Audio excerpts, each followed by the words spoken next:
तो इसमें यही लिखा गया 14 फरवरी से, यानी अगले सोमवार से आज आपकी सिलेंडर तक सारी सिलेबस खत्म हो जाएंगी। तो 14 फरवरी मंडे से मास्टर क्लासेस स्टार्ट की जाएगी। अब मास्टर क्लासेस करने का क्या मतलब हुआ, इस मास्टर क्लासेस में हम लोग एग्जाम पॉइंट ऑफ व्यू से जैसे भी क्वेश्चन आपके एग्जाम में आते हैं बिल्कुल उसी प्रकार के क्वेश्चंस आपके सामने होंगे, और उसमें से डायरेक्ट क्वेश्चन हो सकता है आपके एग्जाम में मिले, है ना। तो एग्जाम के तैयारी के लिए काफी इंपॉर्टेंट होंगे वो क्लासेस।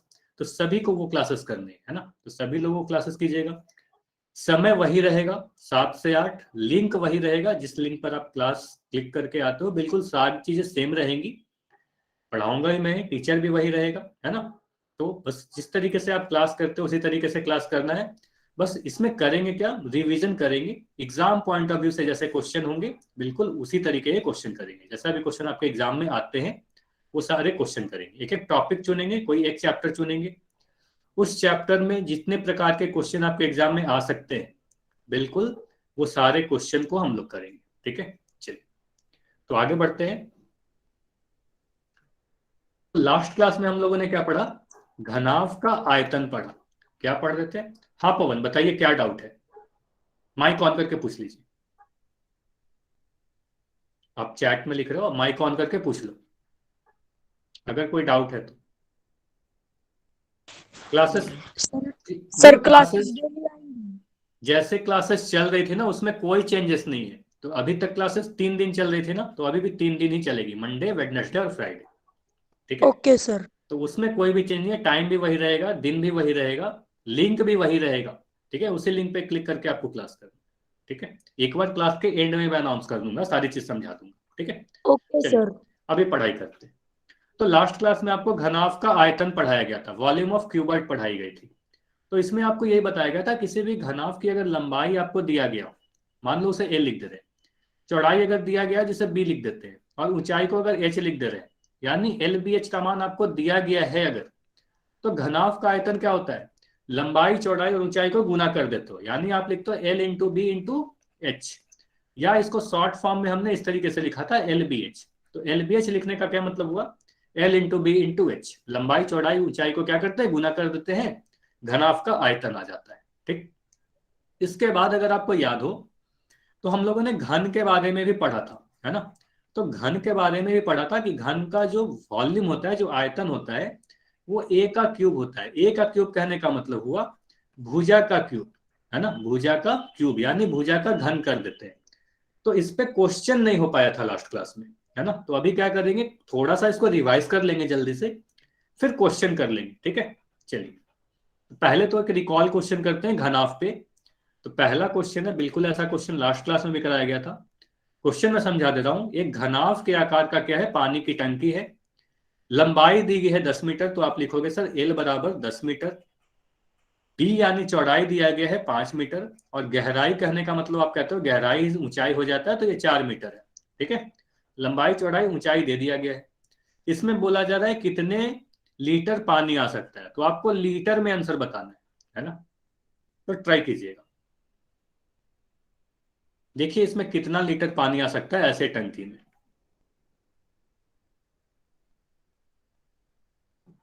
पोल सेक्शन में आंसर कीजिए। एक घनाभ यानी क्यूबॉइड के शेप का पानी का टंकी है, लंबाई चौड़ाई ऊंचाई तीनों ही दे रखा है। पूछा जा रहा है कितना लीटर पानी इसमें आ पाएगा, है ना। तो आपको बताया गया है कि 1 मीटर क्यूब में 1000 लीटर होते हैं, ये तो याद ही रखना है। ऐसे इस क्वेश्चन में दे रखा है कि 1 मीटर क्यूब में 1000 लीटर होता है। तो जो भी आंसर आएगा आपका मीटर क्यूब में आएगा आयतन, उसको लीटर में कन्वर्ट करके आंसर बताना है। देखिए टंकी का आयतन क्या होगा, टंकी का अगर आयतन आप कैलकुलेट कर लोगे तो वो मीटर क्यूब में आएगा, फिर मीटर क्यूब से आपको लीटर में कन्वर्ट कर देना है, काफी आसान है, ट्राई कीजिए। सेम क्वेश्चन लास्ट क्लास में भी करवाया गया था, बिल्कुल सेम क्वेश्चन था, बस डेटा अलग थी। ठीक है,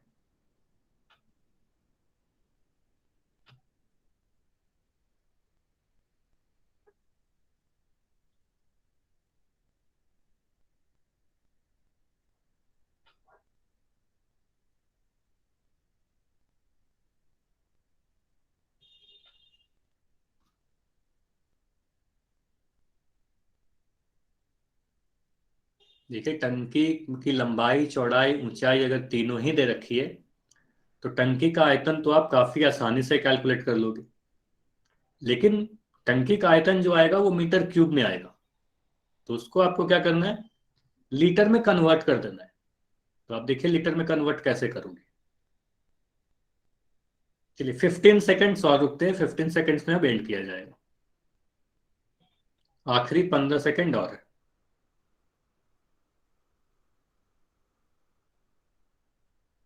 काफी आसान सा क्वेश्चन है और बिल्कुल ऐसा क्वेश्चन लास्ट क्लास में करवाया भी गया था, इसलिए ज्यादा समय नहीं बर्बाद करेंगे। 10 सेकेंड्स और, 10 सेकेंड्स और है आपके पास।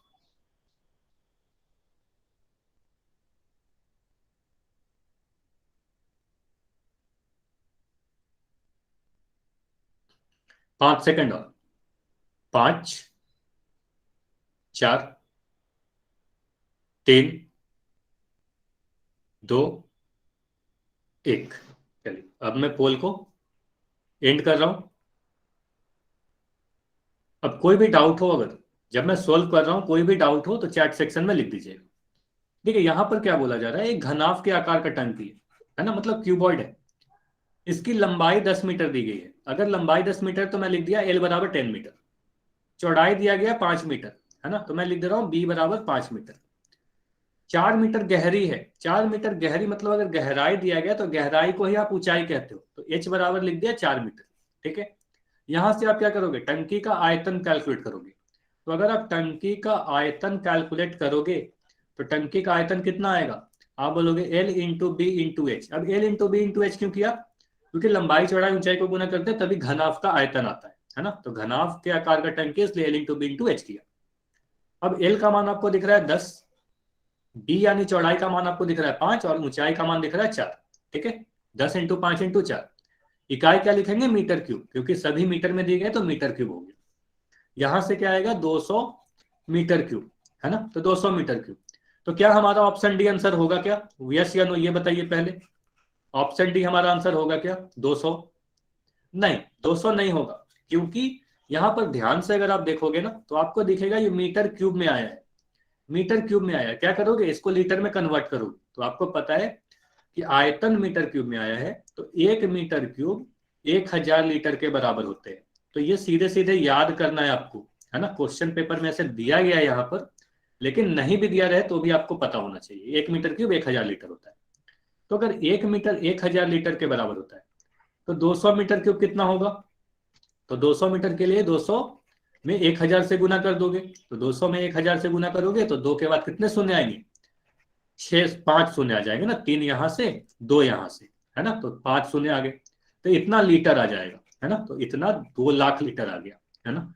तो इस टंकी में कितना पानी आएगा, 2 लाख लीटर आएगा, है ना, तो ऑप्शन सी हमारा सही उत्तर है। ये क्लियर है सभी का। यहां तक इसके सॉल्यूशन में कोई भी डाउट है तो जल्दी से माइक ऑन कीजिए और पूछिए, फिर आगे बढ़ेंगे। ठीक है, कोई डाउट नहीं है ना, चलिए तो आगे बढ़ते हैं। अब देखिए, हाँ हर्ष बताइए क्या डाउट है, हर्ष फीजू कोई डाउट है तो बताइए। No doubt sir. चलिए तो आगे बढ़ते हैं।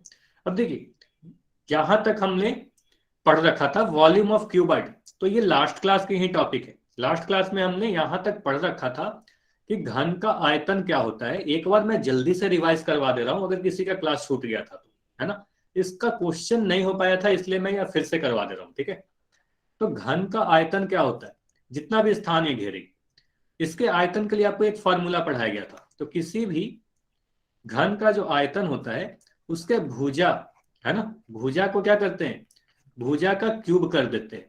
यानी अगर मान लेते हैं भुजा हमारे पास ए के बराबर है ना, तो ए का आप क्यूब कर दोगे, और ए का क्यूब करने का क्या मतलब हुआ, ए कर देते हैं, और ये घन मात्रक के साथ लिखते हैं। अगर भुजा सेंटीमीटर में दी गई है तो यहां पर मैं सेंटीमीटर क्यूब लिख दूंगा।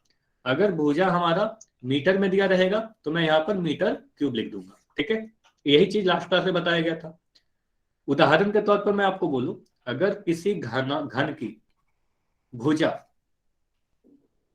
4 सेंटीमीटर है ना, तो इसका आयतन कितना होगा, इसका आयतन के लिए आप क्या कहोगे, मान लेते हैं भुजा 4 सेंटीमीटर को ए के बराबर, तो आयतन होता है हमारा ए का क्यूब, है ना, भुजा को क्यूब कर देते हैं। तो 4 सेंटीमीटर को क्या करोगे, क्यूब कर दोगे। अब 4 को 3 बार गुना करोगे, क्यूब कहने का मतलब क्या हुआ, 4 को 3 बार गुना करोगे। 4 को 3 बार गुना करोगे तो आपको मिलेगा 64, और सेंटीमीटर का क्यूब सेंटीमीटर क्यूब हो गया, तो यहां से आ जाएगा 64 सेंटीमीटर क्यूब। ये क्लियर है? ये सारी चीज तो लास्ट क्लास में ही पढ़ाई गई थी, ठीक है। अब एक और इंपॉर्टेंट चीज है, एक और सर एक इंपॉर्टेंट बार चीज और है। समझा दो दोबारा से। ठीक है, मैं समझा दे रहा हूँ, सिंपल यही है। एक दूसरा उदाहरण लेके समझ लेते हैं, ठीक है। एक दूसरा उदाहरण ले लेते हैं। अगर मैं कह रहा हूं किसी घन की भुजा अगर है 3 सेंटीमीटर, ठीक है, 3 सेंटीमीटर, तो इसका आयतन क्या होगा। तो इसके आयतन के लिए आप क्या करोगे, 3 सेंटीमीटर का क्यूब कर देते हो। अब 3 सेंटीमीटर का क्यूब करोगे, इसका मतलब 3 × 3 × 3, और यहां पर लिख दोगे सेंटीमीटर क्यूब। तो यहां से आ जाएगा 3 × 3 करोगे 9 आया, 9 × 3 करोगे 27 आएगा। तो यहां से आप कह सकते हो 27 सेंटीमीटर क्यूब, ठीक है। तो इस तरीके से करना है। तो भुजा अगर दिया गया है तो आयतन तो कैलकुलेट कर लोगे। अब देखते हैं कि अगर आपको आयतन दिया गया है ना, मान लेते हैं कि अगर आपको आयतन दे रखा है किसी भी घन का। अच्छा, आयतन करने के पहले मुझे ये बताइए, अगर मैं कह रहा हूं एक्स का क्यूब, एक्स का क्यूब अगर मैं कह रहा हूं 125, तो एक्स का मान कितना होगा, एक्स का क्यूब का मान अगर 125 है तो एक्स का मान कितना होगा। देखो इसको कैसे सोल्व करते हैं, पहले ये चीज सीख लो, फिर हम लोग घन की तरफ बढ़ेंगे, ठीक है। एक चीज पहले ये ध्यान रखिएगा, ठीक है। ये देखिए, अगर मैं लिख रहा हूं एक्स का स्क्वायर, पहले देखो वर्ग को देखो, एक्स स्क्वायर अगर आप लिखते हो 100 के बराबर, तो आप एक्स का मान क्या कहते हो, वर्गमूल 100, ठीक है, वर्गमूल 100 लिखते हो, ठीक। लेकिन अगर मैं कह रहा हूं एक्स का क्यूब 125 के बराबर है, तो यहां से एक्स का मान जो आएगा 125 तो आप लिखोगे, यहां पर रूट भी लगाओगे, लेकिन ये जो रूट आया वो घनमूल आता है। देखो यहां पर 3 लिखते हैं, तो 3 लिखने का क्या मतलब है, घनमूल को बता रहा है। ये सारी चीज इंपॉर्टेंट है, ध्यान दीजिएगा। इस बार आप क्या वर्गमूल ले लोगे, घनमूल लोगे, क्योंकि घन किया जा रहा है, एक्स का घन है ना, क्यूब है, तो क्यूब रूट करते हैं। अब देखो इसमें जब वर्गमूल आप लेते थे तो क्या करते थे, रूट अंडर 10 को तोड़ते थे, तो आप लिखते हो 10 × 10। अब अगर अंदर 2 बार 10 लिखा हुआ है तो एक बार बाहर आ जाता था, है ना, तो यहां से आप कहते हो एक्स का मान 10 के बराबर होगा, ये हुआ वर्गमूल वाली बात। लेकिन अगर आप घनमूल पे बात करोगे तो आप बोलोगे सर 125 को क्या लिख सकते हैं, 125 को लिख सकते हैं 5 × 5 × 5, है ना, 5 × 5 × 5। देखो 5 × 5 करोगे तो 25 आएगा, 25 × 5 करोगे तो 125 आ जाएगा, तो 125 को लिखा 5 × 5 × 5। अब घनमूल का क्या कंसेप्ट होता है, अगर यहां पर देखो 3 लिखा है ना, ये घनमूल अगर ले लो, तो कोई नंबर अगर 3 बार अंदर है तो एक बार बाहर आएगा। जैसे कि यहां पर 2 बार लिखा रहता था तो एक बार बाहर आता था, तो घनमूल में 3 बार लिखा रहेगा तो एक बार बाहर आएगा। तो यहां से आप बोलोगे 5 आंसर हो जाएगा, तो एक्स का मान कितना आ जाएगा, 5 आ जाएगा। 3 बार अगर लिखा हुआ है तो एक बार वो बाहर आ जाएगा, बस इतना। 15 √5 नहीं आएगा, 5 √5 आएगा। अब देखो 3 जो है मल्टीप्लाई में नहीं है, बस इस तरीके से लिखा हुआ है ना, यहाँ पर 3 छोटा सा लिखा हुआ है इस तरीके से, 5 × 5 × 5, वो घनमूल को दिखाता है। वो बस यही दिखा रहा है कि 3 बार 5 है तो एक बार बाहर आ जाएगा, बस इतना क्लियर है, इतना समझ में आया।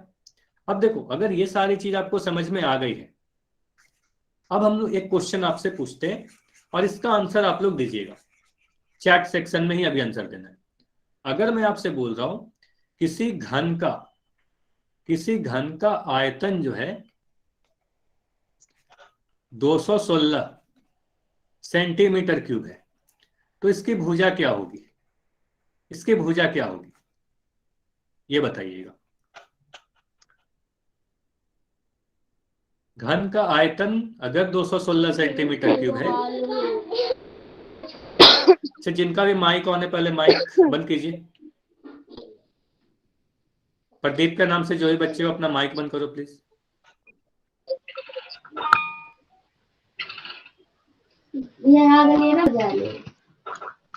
चलिए ठीक है, अब ध्यान से समझिए, सुनिए, सारी चीज समझ में आ जाएगी, है ना। अब आप बोलोगे मान लेते हैं इस घन का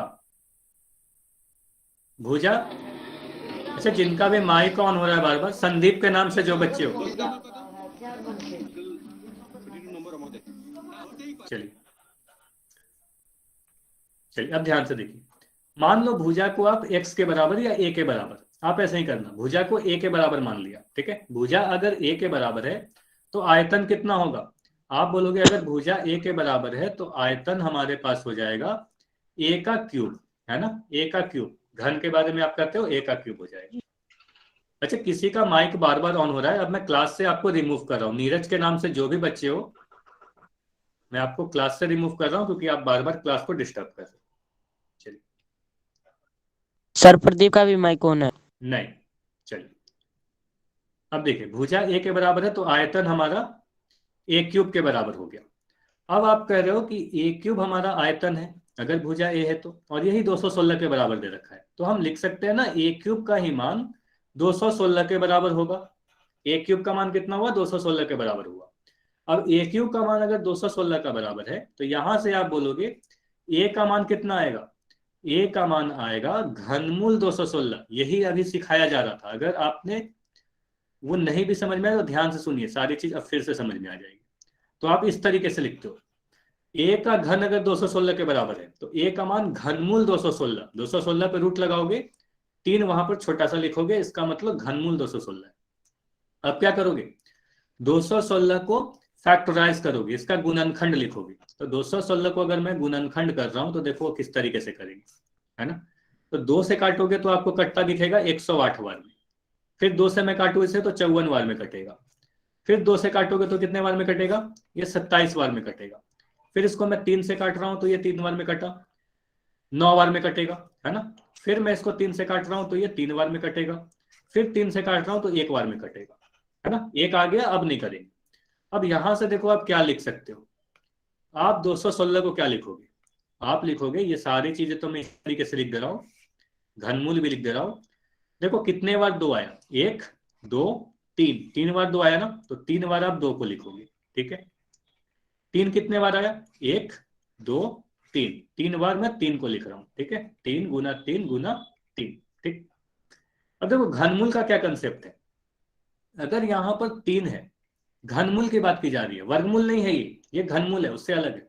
वर्गमूल में कोई नंबर 2 बार आता था तो 1 बार बाहर आ जाता था, घनमूल में देखिए 2 3 बार है ना, 3 बार है तो 1 बार ये बाहर आएगा, 1 बार 2 लिखेंगे। 3 भी देखो 3 बार है तो 1 बार ये बाहर आ जाएगा, 3 1 बार लिख देंगे, यहां से आ जाएगा 6। तो यहां से a का मान 6 आ गया, यानी इस घन की भुजा 6 सेंटीमीटर आ गई। इतना क्लियर है। तो कभी भी आयतन दिया रहेगा तो भुजा निकाल लोगे, इतना क्लियर है। कभी भी आयतन दिया रहेगा तो भुजा आपको निकाल सकते हो। दो चीज क्वेश्चन आएगा, दो तरीके का। अगर भुजा दिया गया तो आयतन तो काफी आसान है, काफी जल्दी से आप निकाल दोगे।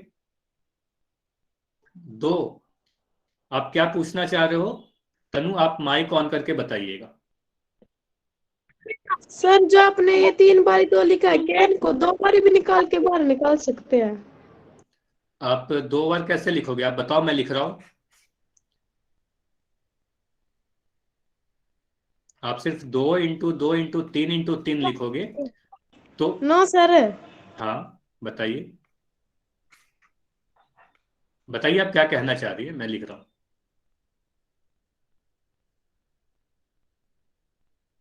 सर जैसे वर्गमूल में 2 बारी होता तो बाहर निकल जाता है। हाँ ठीक है, अब ध्यान से सुनो, मैं समझ गया आपका क्वेश्चन। आप पूछ रहे हो सर अगर 2 बार है तो उसको निकाल सकते हैं कि तो नहीं निकाल सकते, यही तो अंतर है ना। देखो ये दो चीज, आपको दोनों अलग चीजें हैं। अगर मैं इस तरीके से लिख रहा हूं, सिर्फ अगर मैं यहां पर 100 लिख रहा हूं तो यहां पर आप लिखोगे वर्गमूल 10 × 10, और यहां से 10 एक बार बाहर आ जाएगा, इसमें सही है क्योंकि यहां पर कुछ भी लिख रखा नहीं ना है, तो ये वर्गमूल होता है।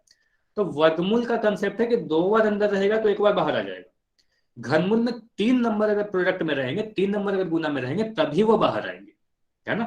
तो ये ध्यान दीजिएगा, ठीक है। 3 नंबर अंदर रहेंगे तभी वो बाहर आएगा। चलिए, तो ये कंसेप्ट है, घनमूल और वर्गमूल में अंतर होता है। चलिए, तो यही चीज आपको पढ़ाई गई थी लास्ट क्लास में, इस पेज की स्क्रीनशॉट ले सकते हैं, है ना। ये लास्ट क्लास में ही पढ़ाया गया था, किसी भी घन का आयतन क्या होता है, ए का क्यूब होता है, यानी किनारा गुना किनारा गुना किनारा, या भुजा गुना भुजा गुना भुजा। तो अभी क्या करेंगे, क्वेश्चन करते हैं। होल सेक्शन में आपको आंसर देना है। तो पहला क्वेश्चन है आपके सामने, क्वेश्चन मैं समझा दे रहा हूं। एक हमारे पास घन है, ठोस घन है, 12 सेंटीमीटर उसकी भुजा है, तो मैं यहाँ पे लिख दे रहा हूँ ए बराबर 12 सेंटीमीटर। ठीक है, उसके बाद यही बोला गया इसे हम 8 बराबर भागों में बांट देते हैं। तो हमारे पास अगर एक बड़ा सा घन है ना, एक बड़ा सा अगर घन है तो इसे मैं काट के 8 भागों में बांट रहा हूं। अब अगर 8 भागों में बांट रहा हूं तो छोटे छोटे भागों में बट जाएगा, है ना। तो ये छोटे छोटे भागों में बट जाएगा। अब कितने छोटे भागों में बटा, 8 भागों में बटा। तो मान लो एक भाग हमारा कुछ इस तरीके से छोटा सा बन गया, ठीक है, दूसरा भाग हमारा कुछ इस तरीके से छोटा सा बन गया, है ना। तो ऐसा ऐसा टोटल 8 भाग है। ठीक, तो आपसे ये पूछा जा रहा है कि इस वाले जो छोटा एक घन है इसकी भुजा क्या होगी, है ना। तो छोटा वाले घन की भुजा आपसे पूछी जा रही है। तो ट्राई कीजिए पहले पोल सेक्शन में आंसर करने की।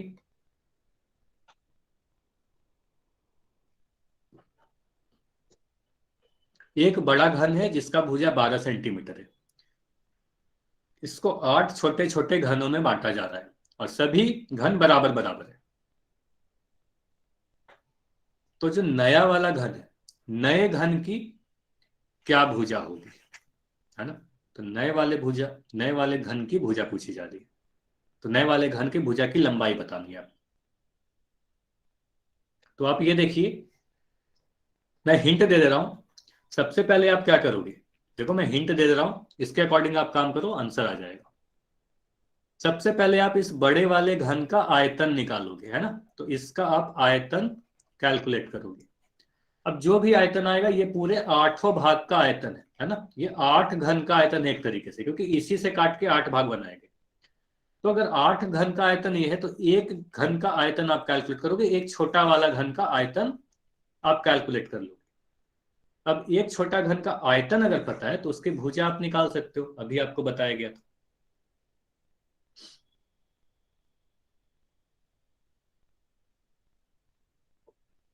चलिए ट्राई कीजिए। काफी कम आंसर आए हैं, लेकिन अच्छी बात है, कुछ लोगों के आंसर आ गए। थोड़ी देर और वेट करते हैं।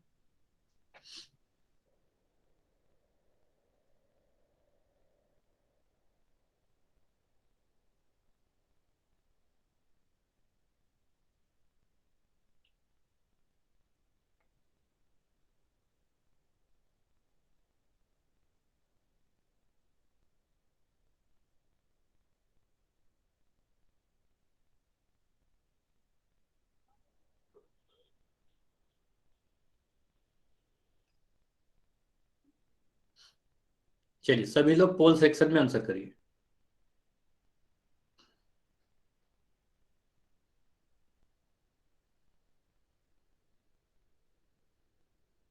चलिए 15 सेकंड्स और रुकेंगे, ठीक है।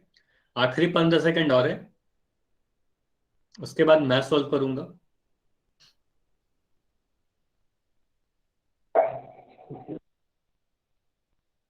10 सेकंड्स और, 10 सेकंड्स और है आखिरी के आपके पास।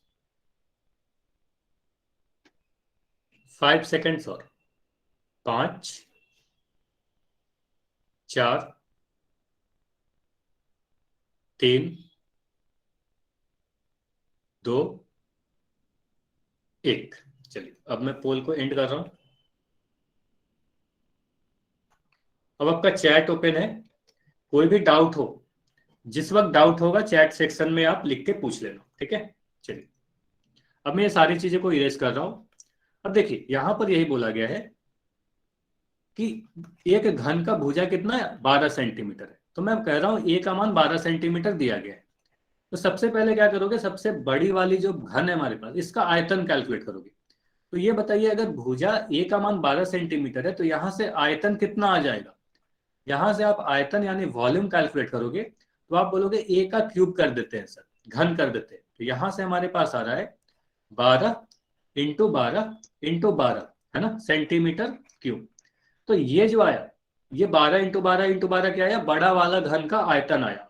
ठीक है, बड़े वाले घन का आयतन आया 12 × 12 × 12। इसको आप सोल्व करोगे तो क्या मिलेगा, इसको सोल्व करोगे तो आपको मिलेगा 1728 सेंटीमीटर क्यूब, है ना, 1728 सेंटीमीटर क्यूब। लेकिन मैं इसे सॉल्व नहीं कर रहा, ठीक है, मैं 12 × 12 × 12 ही लिख के छोड़ दे रहा हूँ, ठीक है। अगर सॉल्व भी करोगे तो कट के वही आएगा, लेकिन कैलकुलेशन को आसान बनाने के लिए, ध्यान दीजिएगा, कैलकुलेशन को आसान रखने के लिए मैं 12 × 12 × 12 ही छोड़ दे रहा हूँ, ठीक है। तो आयतन हमारे पास क्या है, 12 × 12 × 12 सेंटीमीटर क्यूब। चलिए, ये जो आयतन है, ये जो आयतन है, ये कितने घन का आयतन है, ये 8 घनों का आयतन है या नहीं है, इसी को काट के 8 घन बनाया गया ना, तो ये टोटल 8 घनों का आयतन है। कितना क्लियर है। तो अगर 8 घनों का आयतन 12 × 12 × 12 है, तो एक छोटे घन का आयतन कितना होगा, ये बताइए। एक छोटे घन का आयतन कितना होगा। आप इस तरीके से समझो, मान लो आपके पास 100 रुपए है ना, इस 100 रुपए को 5 लोगों में बांटना है, तो आप क्या करोगे, हर बंदे को कितना पैसा मिलेगा, हर बंदे को 100/5 यानी 20 रुपए सभी को मिल जाएंगे, है ना। टोटल 100 थे, उसको 5 बराबर बराबर भागों में बांटेंगे, तो 20-20 रुपए सभी को मिलेंगे, 100 को 5 से भाग दे दिया। तो यहां पर भी वही किया गया है, टोटल वॉल्यूम जो है 12 × 12 × 12 है, उसको 8 बराबर बराबर भागों में बांटना है। तो एक छोटा घन का आयतन कितना होगा, 12 × 12 × 12/8, है ना। तो ये जो आया, ये क्या आया, एक छोटा घन का आयतन आया, ठीक है। इसको आप सोल्व करोगे तो क्या मिलेगा, देखो इस तरीके से आप काटोगे, 2 से काटा 4 बार में, ये 2 से काटा 6 बार में, फिर इसको मैं काट रहा हूं 2 से, तो ये 2 बार में, इस काट रहा तो 2 से 6 बार, फिर इस 2 से मैं 12 काट रहा हूँ, 6 बार में कटा। तो यहां से क्या आया, 6 × 6 × 6 सेंटीमीटर क्यूब, यानी 216 सेंटीमीटर क्यूब। तो यहां से इतना क्लियर हुआ ना सभी को कि एक छोटा घन का आयतन कितना है, एक छोटे घन का आयतन कितना है, 216 सेंटीमीटर क्यूब। इतना क्लियर है सभी को, सर यहां एक तक बार समझ ये में आ आपके गया। काटे जाइयो। अच्छा, किस तरीके से काटा, देखो ऐसे लिखा हुआ है ना, 12 × 12 × 12/8, है ना। 2 से मैं काटा 4 बार में कट गया, 2 से मैं काटा इसको 6 बार में कट गया, 2 से मैं फिर से काटा 2 बार में कटा, ये 2 से काटा 6 बार में कटा, फिर 2 से कट गया, ये 12 6 बार में, है ना। तो 6 × 6 × 6 मिल, ठीक है। अब 6 × 6 × 6 करोगे तो 216 मिल जाएगा, ठीक है। तो एक छोटा घन का आयतन 216 मिल गया। अब सिंपल सी बात यह है कि एक छोटे घन का आयतन अगर 216 है, तो इसकी भुजा कितनी होगी, यही तो आपसे पूछा जा रहा है, छोटे घन की भुजा। तो आप मान लेते हैं कि इसकी भुजा अगर x के बराबर है ना, भुजा अगर x के बराबर है, तो आयतन कितना हो जाएगा, x³ के बराबर हो जाएगा। अगर भुजा x है तो आयतन x³ हो जाएगा, और आयतन तो आप कह रहे हो कि छोटे वाले घन का आयतन 216 के बराबर है, तो x³ का मान कितना है, 216 के बराबर है ना। तो एक भुजा x है तो आयतन x³ हो गया, और x³ का मान ही 216 कह रहे हो आप, है ना। तो यहां से 216 सेंटीमीटर क्यूब आ गया। अब यहां से क्या करोगे, x³ का मान अगर 216 है तो x का मान कितना आ जाएगा, 216 पे घनमूल। और अभी याद करो, थोड़ी देर पहले मैं यही आपको बता था कि 216 का घनमूल करोगे तो 6 आ जाएगा, है ना। फिर से मैं करके दिखा दे रहा हूं, 216 का घनमूल करोगे तो 6 आ जाएगा। और किस तरीके से करोगे मैं फिर से सिखा दे रहा हूं, ठीक है। तो 2 से आप भाग लगाओगे तो ये 108 बार में कटेगा, फिर 2 से भाग लगाओगे तो ये 54 बार में कटेगा, फिर 2 से भाग लगाओगे तो ये 27 बार में कटेगा, फिर 3 से भाग लगाओगे तो ये 9 बार में कटेगा, है ना। फिर 3 से भाग लगाओगे तो ये 3 बार में कटेगा, और फिर 3 से लगाओगे तो 1 बार में कटेगा। तो यहां से आपको क्या दिख रहा है, 2 कितने बार लिखा है, 1 2 3 बार लिखा है ना, 3 बार लिखा, तो 1 बार 2 को बाहर लिखेंगे, या पूरा लिख ही दें अगर, तो इस तरीके से लिखेंगे ना, 2,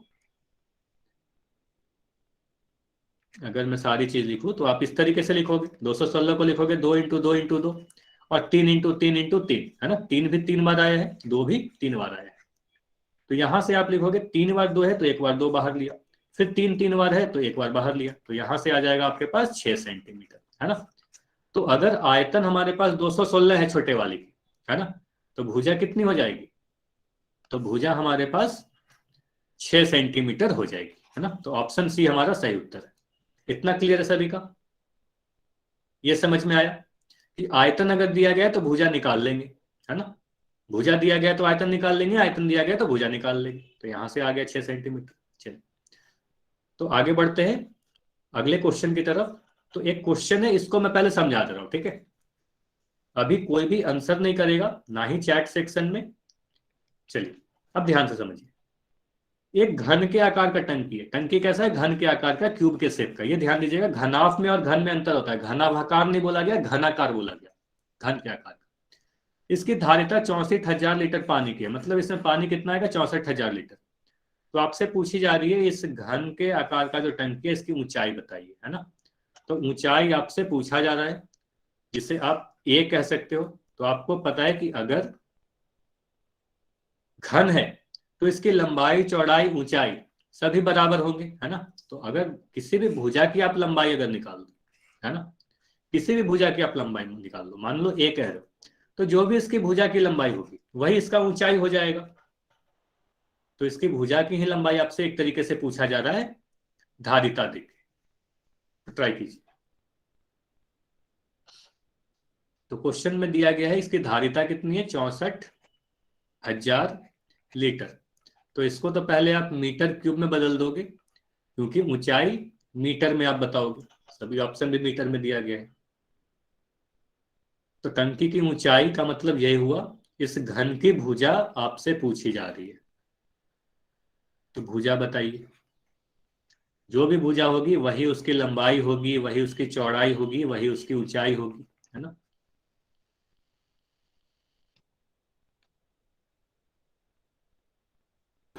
ए। आंसर नहीं देना है, पोल आंसर पोल सेक्शन में ही देना है, माइक ऑन करके नहीं बताना है।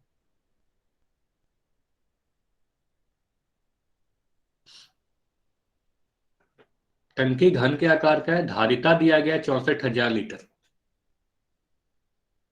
देखिए लीटर को आप मीटर क्यूब में कैसे कन्वर्ट करते हो।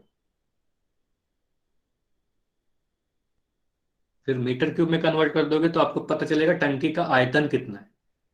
फिर टंकी का आयतन अगर पता है तो फिर वहां से आप भुजा कैलकुलेट कर लोगे, और जो भुजा होगी वही इस टंकी की ऊंचाई होगी।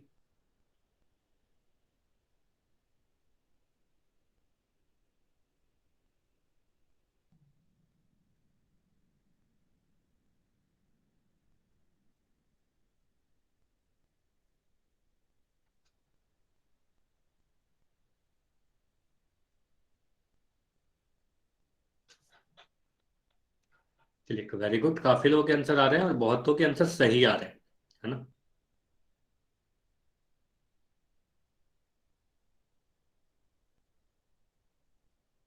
लेकिन सभी के आंसर नहीं आए, तो जितने भी बच्चे ज्वाइन हो सभी लोग आंसर करें।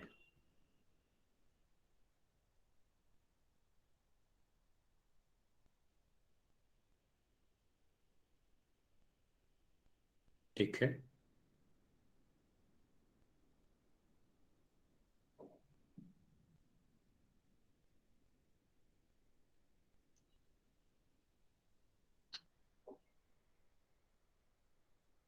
तो 15 सेकेंड्स और रुकते हैं, काफी आसान सा ही क्वेश्चन है। 15 सेकेंड्स और रुक रहे, पोल को फिर एंड करके सोल्व किया जाएगा, ठीक है।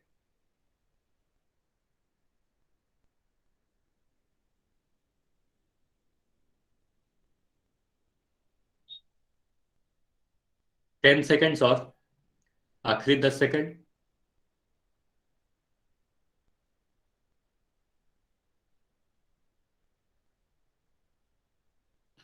5 सेकेंड। 5, 4, 3, 2, 1। चलिए अब मैं पोल को एंड कर रहा हूं, अब समझते हैं। तो देखिए यहां पर क्या बोला गया, ये सारी चीजों को मैं मिटा रहा हूं। तो देखिए घनाकार टंकी का धारिता दिया गया है 64,000 लीटर, ठीक है। अब अगर 64,000 लीटर है तो इसको मीटर क्यूब में आप बदलोगे, है ना, टंकी का आयतन कैलकुलेट करोगे। आपको ये पता है कि 1 मीटर क्यूब, है ना, 1 मीटर क्यूब 1,000 लीटर के बराबर होता है। तो आप इसको उल्टा भी तो लिख सकते हो, 1,000 लीटर 1 मीटर क्यूब के बराबर होता है, 1,000 लीटर 1 मीटर क्यूब के बराबर होता है।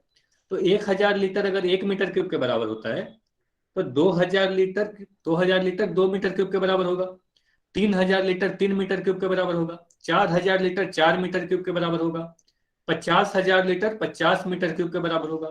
तो 64,000 लीटर 64 मीटर क्यूब के बराबर होगा या नहीं होगा? तो आप बोलोगे 64,000 लीटर जो होता है सर, ये 64 मीटर क्यूब के बराबर होगा।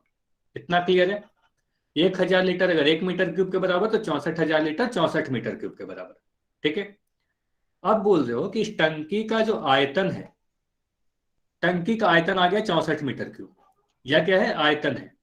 अगर टंकी का आयतन 64 मीटर क्यूब है तो इसकी भुजा आप कैसे कैलकुलेट करोगे? मान लो कि इसकी भुजा ए के बराबर है। आप बोलोगे सर हमें तो ऊंचाई पूछा जा रहा है, तो जो भुजा होगी वही लंबाई चौड़ाई ऊंचाई तीनों ही होगी, है ना। तो भुजा अगर हम ए मान लेते हैं तो इसका आयतन कितना होगा? ए क्यूब के बराबर होगा। और यही ए क्यूब आयतन 64 के बराबर हो जा रहा है ना, 64 मीटर क्यूब, क्योंकि टंकी का यही आयतन है। ठीक है। अब ए क्यूब का मान अगर 64 है ना, ए का घन अगर 64 है, तो ए का मान कितना होगा? आप ये बताओ 64, मैं आपसे ही पूछ रहा हूं, ये बताइएगा मैं क्या लिखूं। ठीक है, आप बताइएगा, ये लिखना सही होगा 64 पे घन में लिखूं, ए लिखना सही होगा, या 64 पे मैं घनमूल लिखूं, बी लिखना सही होगा? ये बताइए, ए या बी? 64 पे वर्गमूल लिखे या 64 पे घनमूल लिखे? तो आप बोलोगे बी, है ना, घनमूल लिखना पड़ेगा, क्योंकि ए का घन 64 के बराबर हो रहा है, तो 64 का घनमूल लिखेंगे। तो यहां से आपको ये पता चल रहा है कि हम क्या लिखेंगे, 64 पे घनमूल लिखेंगे। और घनमूल लिखने का मतलब 64 को आप क्या लिख सकते हो, ध्यान दीजिए, 64 को आप लिख सकते हो 4 गुना 4 गुना 4। देखो 4 गुना 4 करोगे आपको मिलेगा 16, 16 गुना 4 आपको मिल जाएगा 64, है ना। तो 4 गुना 4 16, 16 गुना 4 64। तो यहां से आप लिख सकते हो 4 इंटू 4 इंटू 4, और यहां पर लगा दोगे घनमूल। अब 3 बार अगर 4 अंदर है तो आपको ये बताया गया कि अगर 3 बार घनमूल में कोई नंबर रहता है तो एक बार बाहर आ जाता है, तो इसलिए हमारा आंसर होगा 4 मीटर, है ना। तो इसकी भुजा 4 मीटर है, तो जो भुजा होगी 4 मीटर वही इसकी लंबाई भी होगी, चौड़ाई भी होगी, ऊंचाई भी होगी। तो इसलिए हमारा आंसर क्या होगा, ऑप्शन ए हमारा सही उत्तर है। ये क्लियर है सभी का? इतना सही है, सभी को समझ में आया? धारिता से क्या किया, एक बार समराइज कर देता हूं अगर कोई भी डाउट है।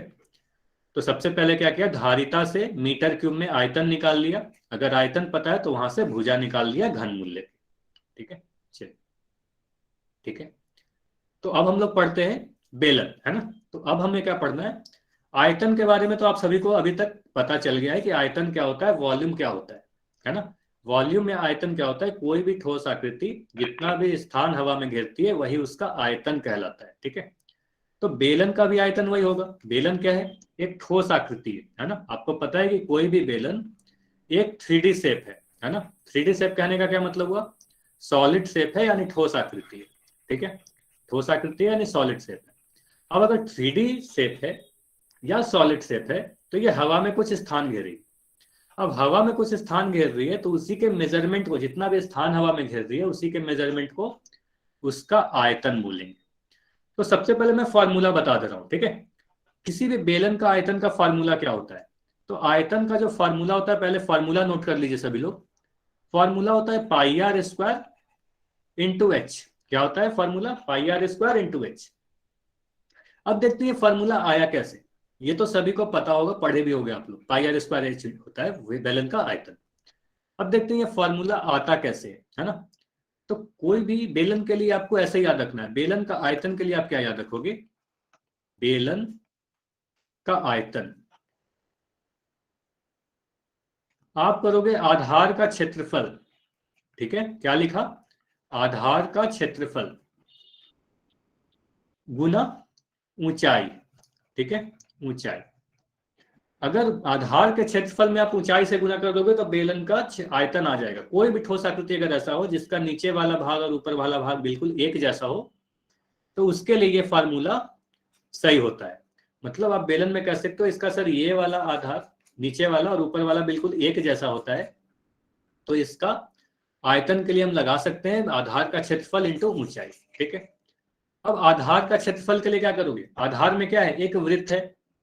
आप मुझे बताओ अगर वृत्त की त्रिज्या r है तो इसका क्षेत्रफल क्या होता है, इसका क्षेत्रफल 2 पाई r होता है या पाई r स्क्वायर होता है, ये बताइए।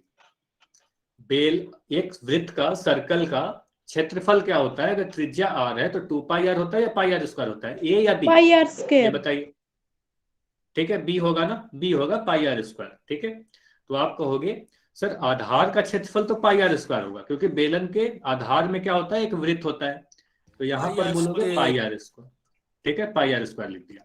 ऊंचाई कितनी है, तो इस बेलन की ऊंचाई h के बराबर अगर है, ठीक है, मान लो कि अगर बेलन की त्रिज्या r है, ऊंचाई अगर h है, तो उसका आयतन कितना होगा, पाई आर स्क्वायर h होगा। तो यहां से एक फॉर्मूला क्या निकल के आया आपके पास, आयतन बराबर पाई आर स्क्वायर h। इतना क्लियर है सभी को, बेलन का आयतन क्या होगा, पाई आर स्क्वायर h। इतना क्लियर है तो बताइए, फिर आगे बढ़ेंगे। ठीक है, तो सीधे सीधे पाई आर स्क्वायर एच कैसे आया, आधार का क्षेत्रफल। अब पाई आर स्क्वायर एच को दो तरीके से देखो, पाई आर स्क्वायर एच में एक भाग पाई आर स्क्वायर होता है, दूसरा भाग एच होता है। तो पाई आर स्क्वायर हमारा हुआ वृत्त का क्षेत्रफल, आधार का क्षेत्रफल, और एच उसकी ऊंचाई से गुना कर दिया बस।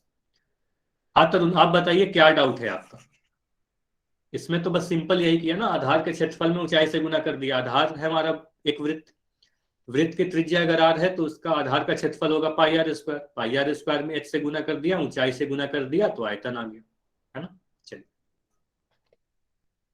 तो जो भी चीज अभी पढ़ाई गई थी वही सारी चीजें यहां पर लिख रखी है, इस पेज की आप स्क्रीनशॉट ले सकते हो। फॉर्मूला क्या है, किसी भी आयत बेलन का आयतन जिसे आप वॉल्यूम कहते हो, है ना, तो वॉल्यूम का फॉर्मूला होता है पाई आर स्क्वायर एच। ठीक है, अब यहाँ घन मात्रक क्यों लिखा हुआ है, क्योंकि आपको पता है किसी भी चीज का आयतन, चाहे वो घन हो, घनाभ हो, सिलेंडर हो, बेलन हो, शंकु हो, गोला हो, है ना, अगर आयतन आप कैलकुलेट कर रहे हो तो घन मात्रक में ही लिखते हैं, सेंटीमीटर क्यूब, मीटर क्यूब, है ना, इत्यादि इसी तरीके से हम लोग लिखते हैं। ठीक है, चलिए, तो क्वेश्चन आपके पास दो तरीके से आ सकते हैं। पहला क्वेश्चन हो सकता है, काफी तरीके से क्वेश्चन आपके आते हैं, मान लो आपको त्रिज्या दे दी जाएगी, ऊंचाई दे दिया जाएगा, है ना, तो आपसे आयतन पूछा जाएगा, वॉल्यूम पूछी जाएगी। या फिर हो सकता है कि वॉल्यूम आपको दे दिया जाए, त्रिज्या दे दी जाए, ऊंचाई आपसे पूछ लिया जाए, है ना। या फिर तीसरे तरीके क्वेश्चन में हो सकता है वॉल्यूम दे दिया जाए, है ना, ऊंचाई दे दिया जाए, आपसे त्रिज्या पूछी जाए, है ना, त्रिज्या पूछ ली जाए। तो क्वेश्चन अलग अलग तरीके से आ सकते हैं। तो अभी क्या करते हैं, क्वेश्चन करते हैं। पहला क्वेश्चन पोल सेक्शन में आपको आंसर देना है, बेलन का पहला क्वेश्चन है आपके पास। क्वेश्चन पहले मैं समझा दे रहा हूं, उसके बाद आप लोग ट्राई कीजिएगा। ठीक है, तो पहला क्वेश्चन है आपके सामने, एक किसी मंदिर के खंभे, खंभा कैसा है, बेलनाकार है ना, कुछ इस प्रकार का खंभा है हमारे पास मंदिर में। ठीक है, इस प्रकार का खंभा है। अब प्रत्येक खंभे का आधार जो है 20 सेंटीमीटर त्रिज्या का एक वृत्तीय क्षेत्र है। क्वेश्चन में नहीं भी दिया रहेगा वृत्तीय क्षेत्र, तो आपको पता है कि किसी भी बेलन का जो आधार होता है वो एक वृत्त होता है। अगर नहीं भी दिया रहेगा तो आपको ये समझ जाना है कि जो आधार है वो तो वृत्त ही होगा, है ना, जिसकी त्रिज्या आर आपको दे रखी है, त्रिज्या दिया गया है, आधार का त्रिज्या मतलब बेलन का ही त्रिज्या दिया गया है 20 सेंटीमीटर। ठीक है, अब इस पिलर का, इस खंभे का ऊंचाई दिया गया है ना, एच दिया गया है, ऊंचाई दिया गया है 10 मीटर। ठीक है, अब ध्यान देने वाली बात यह है कि त्रिज्या सेंटीमीटर में दिया गया है, ऊंचाई मीटर में दिया गया है ना। उसके बाद आपसे बोला जा रहा है कि अगर ऐसा ऐसा हमें 14 खंबे बनाने पड़े, मंदिर में टोटल एक खंबे तो नहीं होंगे, 14 खंबे। ठीक है, तो टोटल 14 खंबा बनाने के लिए कितने कंक्रीट मिश्रण की आवश्यकता होगी। ठीक है, तो ट्राई कीजिए, आंसर पोल सेक्शन में करना है आपको। देखिए आप कैसे सोल्व करोगे इसको।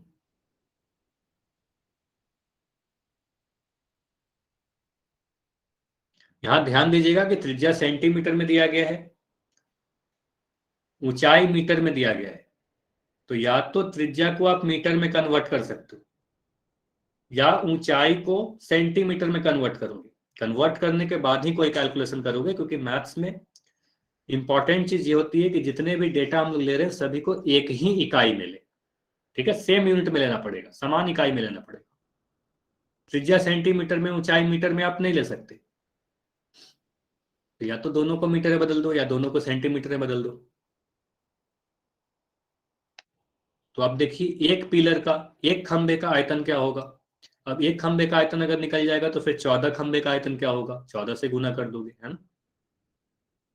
अच्छा, आयतन क्यों कैलकुलेट करते हैं ये अभी समझ लीजिए, क्योंकि जब पिलर बनाओगे तो जितना भी स्थान ये पिलर घेरेगा हवा में, है ना, ये पूरा स्थान जितना भी हवा में वो पिलर स्थान घेर रहा है, सभी में कंक्रीट भरा जाएगा, है ना, पूरा सॉलिड शेप होता है, पूरे में भरा जाता है। तो जितना भी स्थान पिलर घेर रहा है उसी में कंक्रीट भरा जा रहा है। तो जो भी बेलन का आयतन होगा, जितना भी वॉल्यूम होगा, जितना भी स्पेस पिलर घेर रहा है, उतना ही कंक्रीट का जरूरत पड़ेगा हमें, है ना। तो बेलन का आयतन निकालना है यहाँ पर, पिलर का आयतन, एक पिलर का आयतन निकालोगे 14 से गुना करो। माइक नहीं ऑन करना है किसी को, आंसर पोल सेक्शन में देना है।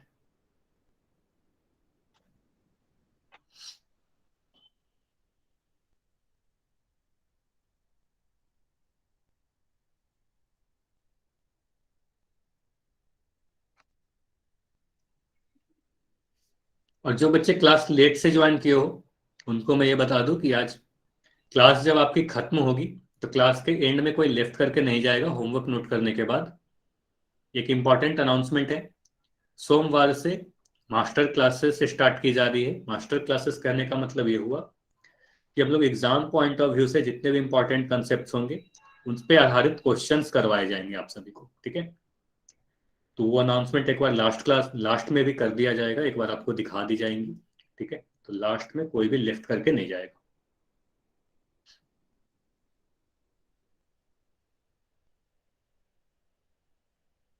चलिए अभी सॉल्व कीजिए जल्दी से। वेरी गुड, आंसर आ चुके हैं काफी लोगों के, लेकिन सभी के आंसर नहीं आए।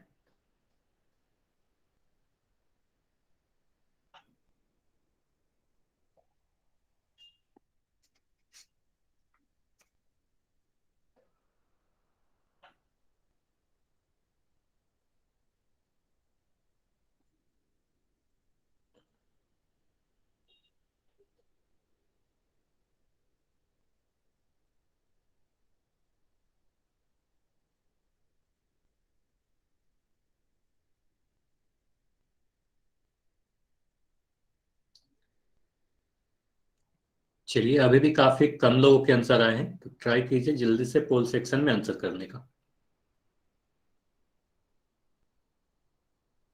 15 सेकंड्स और रुक रहे हैं, ठीक है, 15 सेकंड्स और रुक रहे हैं,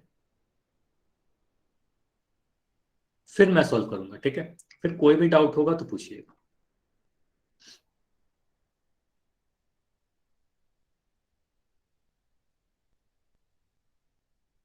टेन सेकंड्स और है, ठीक है। अगर अब तक नहीं आंसर किए हैं तो जल्दी से सॉल्व करें। 10 सेकंड्स और है आपके पास लास्ट के।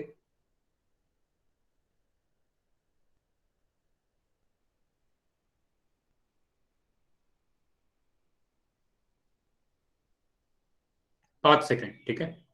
5 4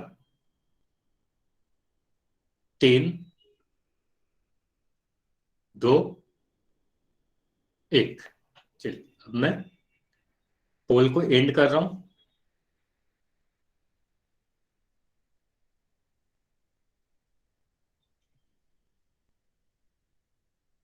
अब समझते हैं, ठीक है। अब देखिए यहां पर क्या क्या चीजें बोली गई, तो इस क्वेश्चन को एक नए पेज पे ले लेते हैं, है ना। अब ध्यान से समझिए,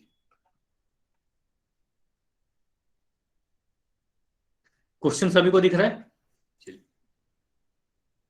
अब अगर मैं कहूं एक खंभा कैसा है, बेलन के आकार का है ना, बेलनाकार है, ठीक है, कुछ इस प्रकार का है, ठीक। अब यहां पर इसके आधार की त्रिज्या, आधार का त्रिज्या देने का क्या मतलब हुआ, बेलन की त्रिज्या ही तो दी गई है। तो बेलन की त्रिज्या सीधे सीधे दी गई है कि बेलन का जो त्रिज्या है, आर का मान कितना है, आर का मान हमारे पास 20 सेंटीमीटर है। आर का मान कितना है, 20 सेंटीमीटर। ऊंचाई, इस पिलर का ऊंचाई आपको दिया गया है, एच बराबर कितना दिया गया है, एच का मान आपको दिया गया है 10 मीटर, है ना। तो एच का मान आपको 10 मीटर दिया गया है क्वेश्चन पेपर, ऊंचाई 10 मीटर है, आधार की त्रिज्या 20 सेंटीमीटर है। अब सीधे सीधे आर का मान 20 सेंटीमीटर, एच का मान 10 मीटर, क्या मैं इस फॉर्मूला में रखूं। अगर आप कहते हो कि बेलन का या बेलनाकार पिलर का आयतन क्या होता है, ये पाई आर स्क्वायर एच होता है ना, पाई आर स्क्वायर एच। क्या यहाँ पर आर का मान 20 और h का मान 10 रखा जा सकता है, हाँ या ना, ये बताइए। तो सीधे सीधे पहला चीज तो ये ध्यान रखिएगा कि सीधे सीधे r का मान 20 और h का मान 10 नहीं रखेंगे, ठीक है। क्यों नहीं रखेंगे? क्योंकि रेडियस यानी त्रिज्या आपको दिया गया सेंटीमीटर में, ऊंचाई यानी h का मान दिया गया है मीटर में, आपको दिख भी रहा होगा, है ना, सेंटीमीटर और मीटर में दिया गया है। तो दोनों को कन्वर्ट करें, या तो दोनों को सेंटीमीटर में ले आओ या दोनों को मीटर में ले आओ, है ना, कन्वर्जन करना पड़ता है। तो सभी चीजों को, जितने भी मान दिए गए सभी का एक ही इकाई में बदलने के बाद ही मान रखते हैं। तो क्या करते हैं, सभी ऑप्शन को आप देखोगे तो सभी हमें दिख रहा है मीटर में, metre cube, metre cube, metre cube और मीटर क्यूब, ABCD सभी में। तो क्या करते हैं, सेंटीमीटर को मीटर में बदल देते हैं। तो अगर त्रिज्या हमारे पास दिया गया है 20 सेंटीमीटर, इसे आप मीटर में बदलोगे तो क्या करोगे, आप कहोगे सर 100 से डिवाइड कर देते हैं, है ना। तो 20 को 100 से आप डिवाइड करोगे, मीटर में बदल जाएगा। तो यहां से आपको मिलेगा, एक शून्य तो हमारे पास कट गया, और 2/10 यानी आ जाएगा 0.2 मीटर। तो यहां से हमें पता चल जाए त्रिज्या कितना है, त्रिज्या 0.2 मीटर है। इतना क्लियर है? सेंटीमीटर को मीटर में बदल दिया, तो सेंटीमीटर को मीटर में बदलने के लिए 100 से भाग लगाते थे, ये आपको पता है। सेंटीमीटर से मीटर में बदलने के लिए 100 से आप भाग लगा देते हो, है ना। तो 100 से भाग लगा दिया, तो यहां से आया 0.2 मीटर, त्रिज्या का मान आ गया। अब इसमें सभी मान को आप भरोगे, तो पाई के जगह पर मैं रख दे रहा हूँ 22/7, है ना, पाई के जगह पर 22/7। आर के जगह पर रख रहा हूँ 0.2, फिर से लिख रहा हूँ 0.2, है ना, और एच के जगह पर रख दे रहा हूँ 10। और ये क्या आएगा, आप यहां पर देख पा रहे होगे कि त्रिज्या भी हमने मीटर में लिया, ठीक है, ये त्रिज्या भी मीटर में लिया और ऊंचाई भी हमने मीटर में लिया। अब तीनों ही अगर मीटर में है तो वॉल्यूम जो आएगा, जो आयतन आएगा, वो मीटर क्यूब में आएगा, घन मीटर में आएगा। इतना क्लियर है? घन मीटर में आएगा। अब देखो ये जो कैलकुलेशन है ना आपके सामने, ये वाली जो कैलकुलेशन है, इसको आपको अभी सॉल्व नहीं करना था। इसको सॉल्व करोगे तो काफी आपका लेंदी कैलकुलेशन जा सकता है, आपको मुश्किल होगा। तो आप यहां से बोलोगे ऐसे ऐसे कितने, ये क्या हुआ, एक खंभे का आयतन आया। ये क्या आया, ये जो आया है आपके पास, ये एक खंभे का आयतन आया है ना, एक खंभे का आयतन आया है, ठीक। तो क्या मंदिर में एक ही खंभा है क्या? मंदिर में टोटल कितने खंभे हैं? टोटल 14 खंभे हैं, है ना। तो टोटल 14 खंभे का आयतन कितना निकालोगे? 14 खंभे का आयतन आप बोलोगे, 14 खंभे का आयतन के लिए आप क्या करते हो, इसी आयतन में 14 से गुना कर दोगे, है ना। तो इसी में आप 14 से गुना कर दोगे, तो आप लिखोगे 14 इंटू 22/7 इंटू 0.2 इंटू 0.2 इंटू 10, और ये आ जाएगा मीटर क्यूब। इतना क्लियर है? 14 इंटू 22/7 इंटू 0.2 इंटू 0.2 इंटू 10, बस 14 से गुना कर दिया। अब ये कैलकुलेशन को ध्यान से देखिएगा, ठीक है। मैं 7 से काट रहा हूं 14 को, तो 7 से 14 कितने बार में कटेगा? 2 बार में कट गया, 7 दूना 14, ठीक है। अब ये 0.2 को क्या लिख रहा हूं, पॉइंट में हटा के नीचे एक 10 लिख दे रहा हूं। 0.2 को मैं 2/10 लिख दिया। इस पॉइंट को मैं हटा रहा हूं, तो यहां से भी पॉइंट हटा के मैं 10 लिख दे रहा हूं, 2/10। ये आपको पता है कि अगर लिखा हुआ है 5.3, तो 5.3 में इस पॉइंट को आप हटा देते हो, पॉइंट को आप हटा देते हो और नीचे लिख देते हो 10, क्योंकि पॉइंट के बाद एक डिजिट था तो नीचे में एक शून्य आ गया, एक शून्य आएगा, ठीक है। इसी तरीके से 0.2 था तो पॉइंट हटा के नीचे में 10 लिख दिया। अब ये 10 इस 10 से कटेगा या नहीं कटेगा? ये 10, ये दोनों 10 कट गए, क्लियर है। दोनों हरे कलर का जो दिख रहा है वो 10 से 10 कट गया, ठीक है। अब देखिए, अब मैं आगे कैलकुलेट कर रहा हूं, ठीक है। अब इसको सॉल्व करोगे तो देखो आपको क्या दिख रहा है, 2 गुना 22 गुना 2 गुना 2, और नीचे में एक 10 बच रहा है, नीचे में एक 10 बच रहा है, ठीक। अब यहां से आप सोल्व करोगे तो देखो 2 गुना 2 4 हुआ, 4 गुना 2 8 हुआ, यहां से मिला 2 गुना 8/10, और 22 गुना 8 करोगे तो आपको मिलेगा 176/10, और 176/10 करने का मतलब हुआ 17.6 मीटर क्यूब। इतना क्लियर है सभी का? कैलकुलेशन में कोई भी डाउट है क्या? सर 2 से 22 भी कटता है? 2 से 22, 2 नीचे पे तो नहीं है ना, नीचे में 2 नहीं है ना। मैं 7 से 14 को काट दिया तो नीचे में तो 2 बचा ही नहीं, और 10 को मैं नहीं काट रहा, क्योंकि 10 अगर रहेगा, देखो अगर 10 को कभी भी आपके पास ऐसा आ जाए 645/100, है ना। तो इसको आप 5 से काटोगे नहीं, आप सीधे सीधे इसको लिख देना 6.45। तो नीचे में अगर 100 है 10 है तो इसको काटते नहीं, है ना। तो इसलिए 10 को मैं ऐसे ही छोड़ दिया, और 10 है तो एक डिजिट के बाद पॉइंट लगा दिया, 17.6 कर दिया। इतना क्लियर है? इसमें कोई डाउट है तो माइक ऑन करके पूछ लीजिए, फिर आगे बढ़ेंगे। सर ये वाले एक बार और बता दो। कौन सा? पूरा सॉल्यूशन या फिर कैलकुलेशन? सर ये सारा। ठीक, एक बार मैं समराइज कर रहा हूं, ठीक है। सर ध्यान से दोबारा सुनिए। समझा दो। ठीक है, मैं समझा रहा हूं, ध्यान से सुनिएगा, ठीक है। एक बार मैं समराइज कर दे रहा हूं जल्दी से। सबसे पहले बोला गया एक पिलर है जिस बेलनाकार है, बेलन के आकार का है, त्रिज्या दिया गया सेंटीमीटर में, ऊंचाई दिया गया मीटर में। तो यहां से आप एक खंभे का आयतन कैलकुलेट करोगे तो आप बोलोगे पाई आर स्क्वायर एच होगा, क्योंकि बेलन के आकार का है, पाई आर स्क्वायर फॉर्मूला होता है। पाई की जगह 22/7 रख दिया। त्रिज्या का मान 20 सेंटीमीटर नहीं रख पाए, चप्पल वे चप्पल त्रिज्या का मान 20 सेंटीमीटर नहीं रखा क्योंकि मीटर में उसको कन्वर्ट करना था, है ना। तो 20 सेंटीमीटर को मैं लिख रहा हूं, 20 सेंटीमीटर बराबर 0.2 मीटर, है ना। तो मीटर में कन्वर्ट कर दिया, त्रिज्या का मान 0.2 मीटर दोनों ही जगह रख दिया, और ऊंचाई मीटर में रख दिया। तो इसको सोल्व करने पे 22/7 गुना 0.2 इंटू 0.2 इंटू 10 मीटर क्यूब एक खंभे का आयतन आया है ना। तो इसको देखिएगा, ये जो भी चीजें आई है ना, तो ये एक खंभे का आयतन आया है। अब अगर आपने एक खंभे का आयतन कैलकुलेट कर लिया तो आप 14 खंभे का आयतन भी कैलकुलेट कर लोगे, है ना। उसमें बस 14 से गुना कर दिया। अब एक खंभे के आयतन में 14 से गुना कर दिया हूं बस। तो इसको मैं मिटा के फिर से कैलकुलेशन एक्सप्लेन कर दे रहा हूं। अगर इसमें कोई डाउट है किसी का तो आप क्या करोगे, 14 इंटू 22/7 गुना 0.2 इंटू 0.2 इंटू 10। तो यहां से देखो पॉइंट को मैं हटा के 10 लिख दे रहा हूं, फिर पॉइंट को हटा के मैं 10 लिख दे रहा हूं। ये 10 से तो मैं ये 10 को काट दिया, इस 7 से मैं इस 14 को काट दिया, तो 2 बार में कटा। अब हमारे पास बचा 2 गुना 22 गुना 2 गुना 2/10। ऊपर में सभी को गुना करोगे तो आपको मिल जाएगा 176/10, और यहां से आपको मिल जाता है 17.6 मीटर क्यूब, ठीक है। तो इसलिए हमारा आंसर क्या होगा? ऑप्शन हमारा, ऑप्शन नंबर सी इस क्वेश्चन का सही उत्तर है। ये क्लियर है सभी को? इतना क्लियर है तो बताइए। चलिए, तो ये सारी चीजें अगर क्लियर है तो होमवर्क आपको नोट करना है। Yes sir. तो होमवर्क है आपका एक्सरसाइज नंबर 10.1 और 11.1। तो ये दो क्वेश्चन, दो एक्सरसाइज आपको कर लेने